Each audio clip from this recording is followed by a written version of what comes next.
Thanks for tuning in today. I'm Dr. Nick, the Incrementalist. Join me as I seek out the small incremental changes being applied in other industries that we can learn from and that can be applied in healthcare. Can these changes bring immediate value, but also add up to the big improvements and revolution we need in healthcare? Come along with me to explore the possibilities.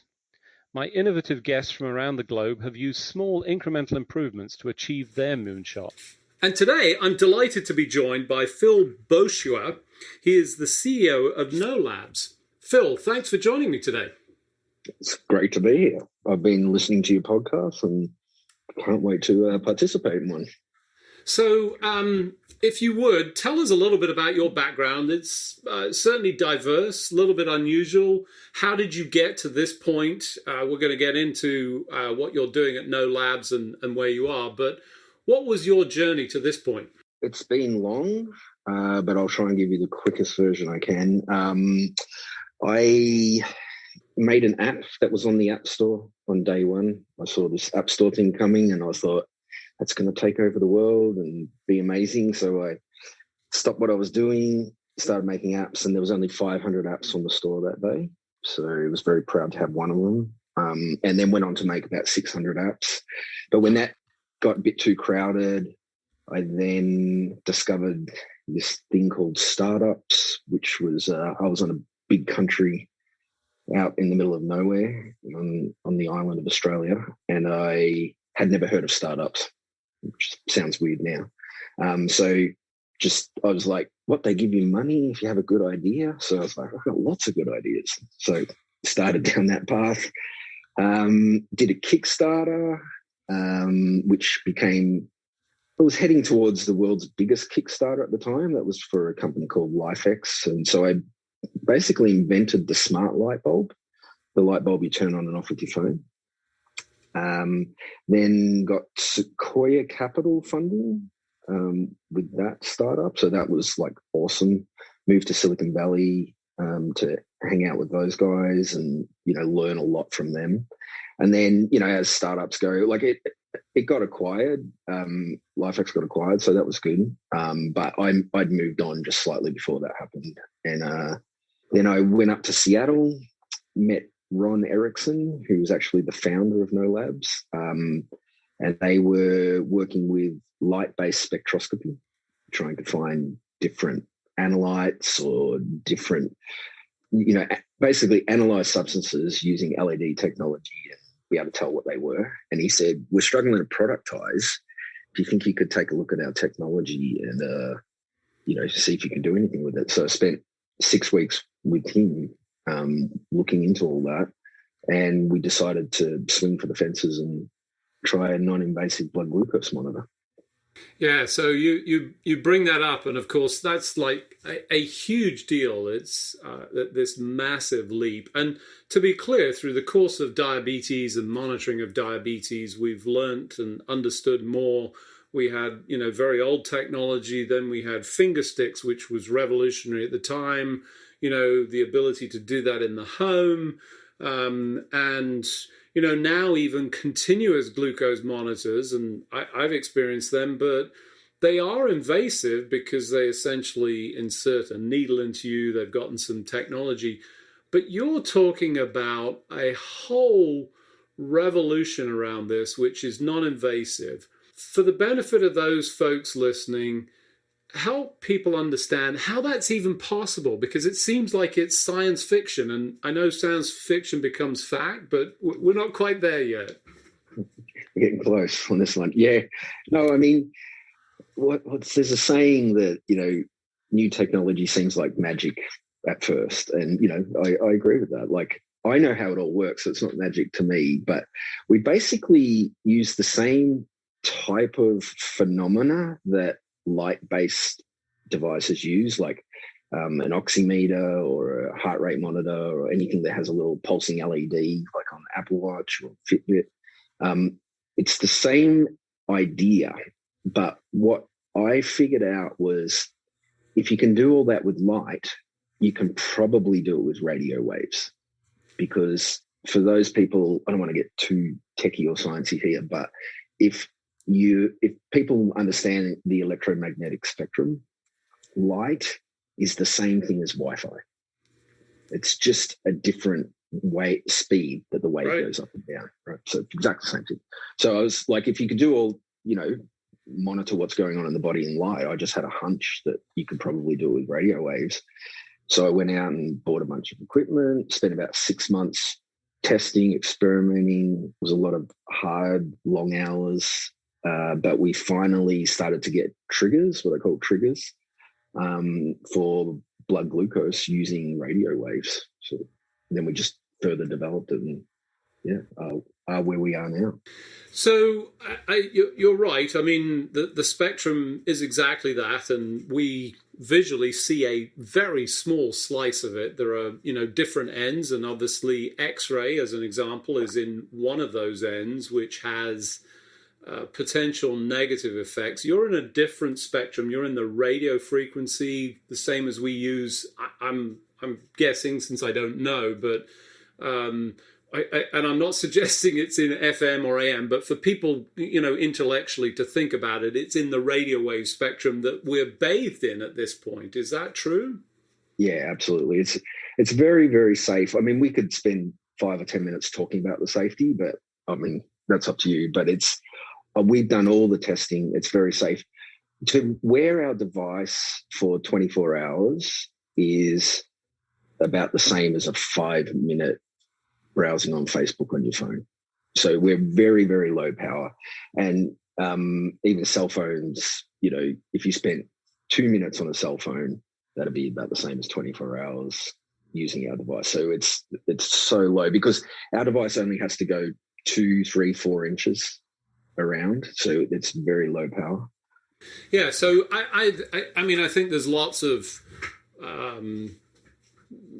varied information around the safety, and that really wasn't the purpose of sort of making that analogy, but just to sort of understand that spectrum. And you've taken a slice of it, a safe slice. If you were doing this with X-ray frequency, then that would be a different safety issue, but you're in a different set of the spectrum. But you're essentially, if you're taking those radio waves, you're projecting them into the interstitial cells and then picking up the reflections. Is that what's going on? Yes, we have a transmit antenna and a receive antenna on the device, and just imagine it's the size of a watch. Then what we do is we transmit, and that goes into the interstitial fluid, or basically everything, the blood, everything. And then we get a receive signal. We can tell how much energy is hitting our receive antenna. And then what we do is at certain frequencies, very, very specialized multi-frequencies, it's actually quite complicated. We can see different molecules. A good way to explain it, basically at certain frequencies, it will resonate the molecules, and then you'll get like a peak resonance at very, very specified frequencies.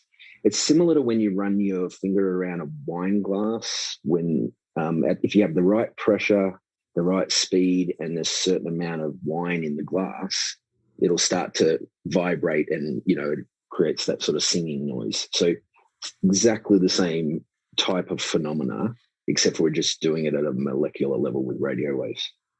Right. And for those of us that do that, and, my family is constantly irritated by the fact that I'm actually quite expert at it with almost any glass.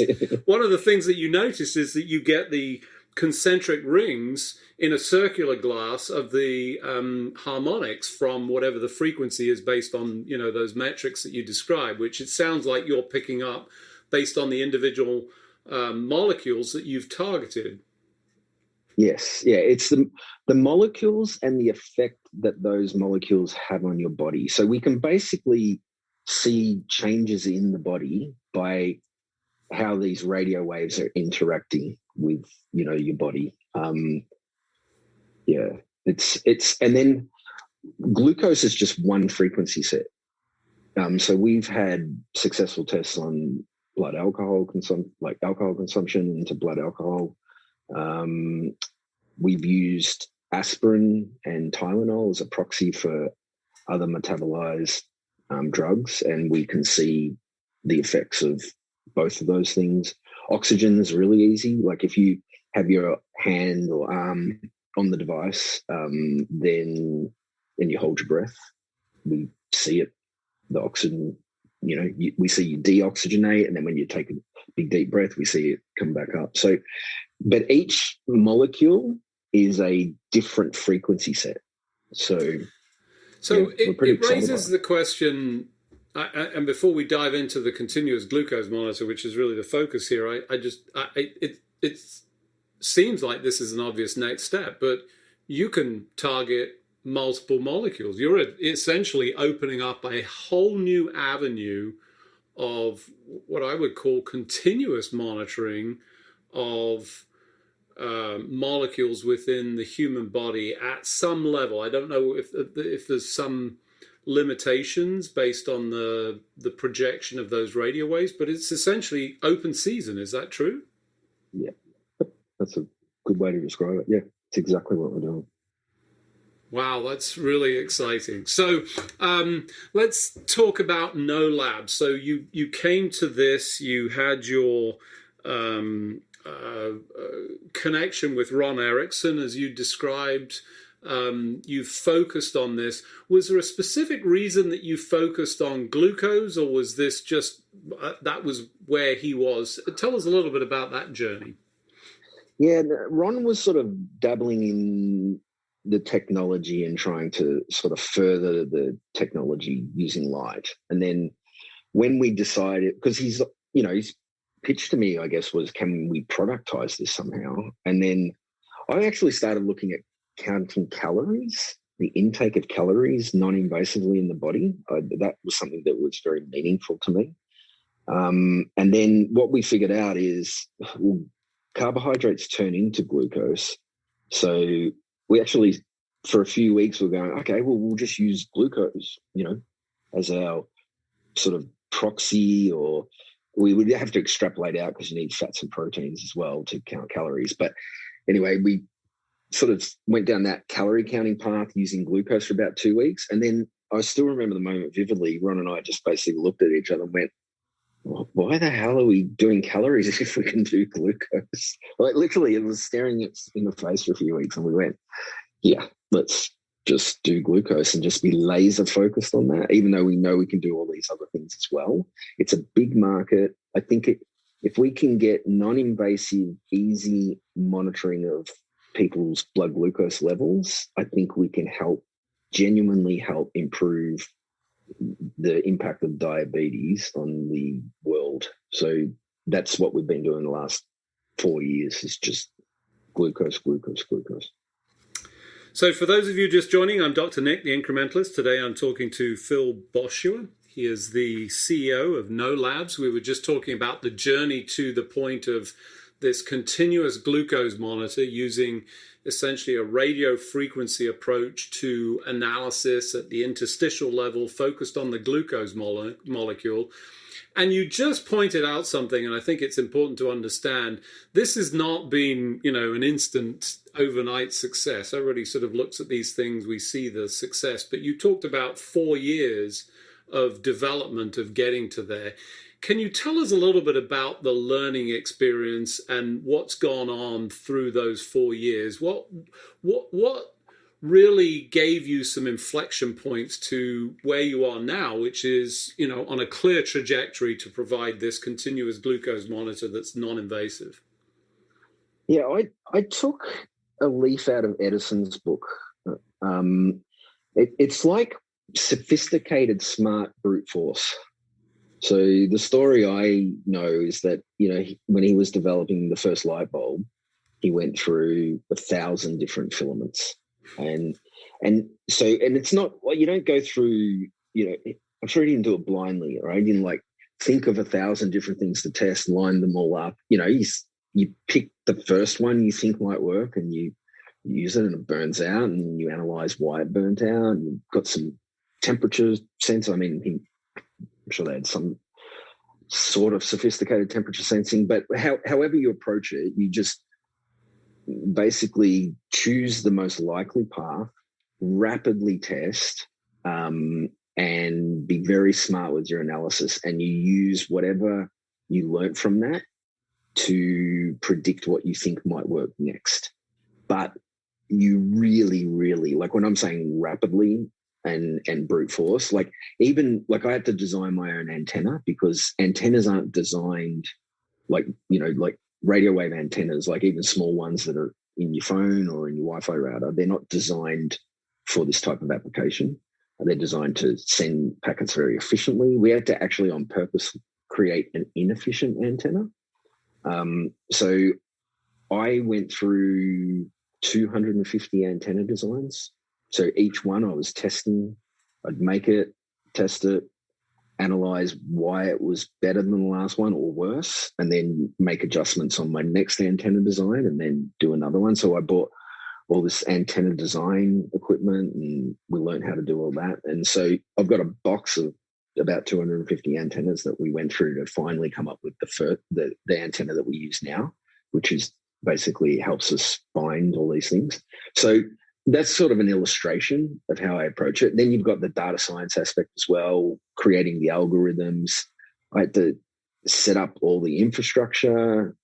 We had to do custom code to read all the radio waves because we read them very, very fast, and we read a lot of them. So it's like that analogy of the antenna design to what Edison did is really just a way to explain my process. And I've done that with every aspect of this. Like inventing something, some people think it's like, oh, you've got to invent one thing. It's not really like that at all. You have to invent like 1,362 things to get one overall invention. Even test procedures, quality control, like everything you have to basically start from scratch if it's true, innovative, brand new technology. Yeah, it's interesting you describe that. I'm always looking for themes, the incremental insights. And what that reminds me of, if you've ever heard the story of the pencil and how a pencil is created.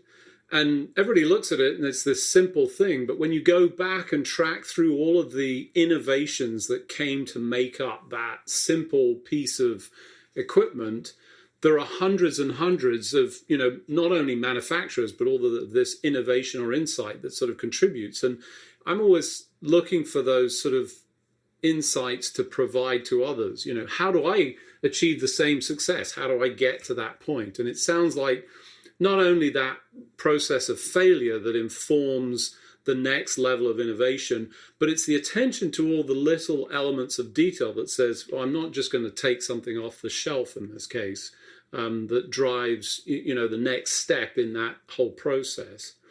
As you think about where you are now, tell us a little bit about the status. So, there's information out there. We'll link to it in the blog post. But where is No Labs, and where are you in the whole process of getting a continuous glucose monitor out? We're like in the final throes of prototyping. Right now, we can, if you had your arm on our prototype and you sat still for 3 hours, we're well within FDA tolerances. Like our data is, within FDA tolerance to have a non-invasive blood glucose monitor. But clearly that's not practical for people to sit on a bench for 3 hours in a row. So the technology is sound and it works, and we can find all these other molecules as well. So what we're doing now is we're doing deep data science testing and algorithm adjustment to make it so we can do the same thing in 60 seconds instead of 3 hours. But it's exactly the same process, same concept, same algorithms, but they just need refinement and adjustment. And then when we can do 60 seconds, realistically, we should be able to do 10 seconds, using the same concept. But I just want to make it really clear that the 90%, even maybe 95% of the work was just getting it to work reliably every time. And we're technically at that now. So I look at it, it's like it's the coat of paint on a car, really. The car drives, you can do that, but you can't no one's going to drive around with a bare metal car because it'll rust in the first few weeks or something. So, but in my mind, it's pretty much done. We're just going to now paint the thing. And that processing, the time taken, is that a processing power, or is that a way of approaching the data analysis? What's the sort of the key to that? Yeah, it's the amount of data we collect. So we can collect all the data over a 3-hour test. When someone ingests some glucose, we can see the rise from a baseline sort of fasting state. We see a rise, a peak, and a fall, and then what we call like a tail off. So it's just you get all the data, and now that's easy for me to detect glucose non-invasively with all the data. Now I've just got to convert all those algorithms where I can just do it in just a quick slice. But it's all in there, right? Like if I can see all the data over a 3-hour period, then it's in the data for a 1-minute period or even a 10-second period. It's all there. It's just extracting that out. And what you've got to do there is just basically make the algorithm more complex and a little more refined. Right. So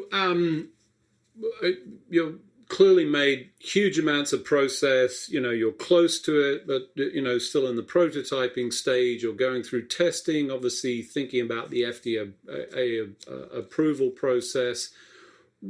What do you see? What are you excited? I mean, aside from obviously getting this out there, where do you see this going? Gee, like so many different directions. I'll leave you with my big vision for it. I'm not saying this is possible, but I'm not saying it's not either. I'm very much stand on I have to experiment and see the data myself before I think, yes, we can now create a refined production version of this. But everything I've learned and read and researched would say that we can probably see white blood cells levels, all the different types. I think there's 5 different types, IG, EG, I can't remember. It's like, but I did deep research on this about 2 or 3 years ago. And so if we can pick out different levels of white blood cells in your body non-invasively every 5 minutes, just say we did a white blood cell test every 5 minutes on you, I think we could radically change how people look at autoimmune diseases or symptoms. We would basically be seeing those levels change pre-symptomatic, like before.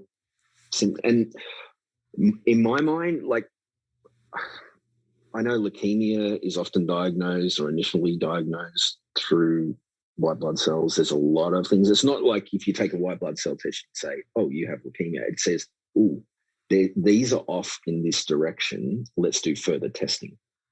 So, my biggest vision for this is to give pre-symptomatic early warning detection for cancers, other terminal illnesses, and even the flu, right? Like all of those things, we may be able to tell people they need to go to a doctor earlier. And I think the cure for cancer is early detection. I don't think it's a pill.